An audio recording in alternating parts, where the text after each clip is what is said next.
করেছেন, তাদেরকে জেলে বন্ধ করে থাকতে হয়েছে, রিমান্ডে শিকার হতে হয়েছে। আমরা আজকের এই অর্জন, আজকে ছাত্র ভাইরা এই অর্জনটাকে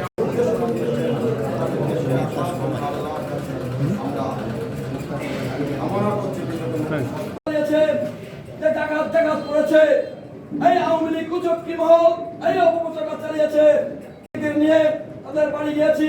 তারা আব্বা আমার সঙ্গে সাংবাদিকরা কথা বলেছেন, এমন কোন দিন ঘটে নাই। তারা তার বাপ বলেছে আমরা ছেলেকে ত্যায্যপুত্র করেছি।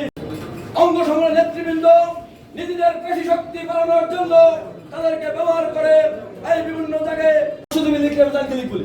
অশ্বজমি লীগ এরা বিভিন্ন জায়গায় আক্রমণ করেছে, বিএনপিদের ক্ষতি করেছে। ভাই কারামুক্ত হয়ে তিনি কোথায় শান্তি মিলে ঘুরেছেন।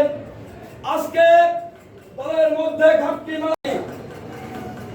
এরপরে 6 তারিখে জেলা বিএনপির আমাদের জেলার অনেক নেতৃবৃন্দ আমাদের মনে নির্দেশনা দিয়েছেন। আমরা অর্জন করেছি, তখন আমরা দেখেছি আমাদের দলীয় নেতা কর্মীরা আমরা এর জন্য আমাদের অবদান নাই। আজকে সেই সমস্ত অবদানকে লক্ষ্য করে আমি বলতে চাই, আজকে যখন 5 তারিখ এদের সফলতার জন্য আজকের যে বিজয় এবং অসংখ্য ছোট শিশু থেকে অনেক বৃদ্ধ পর্যন্ত অনেক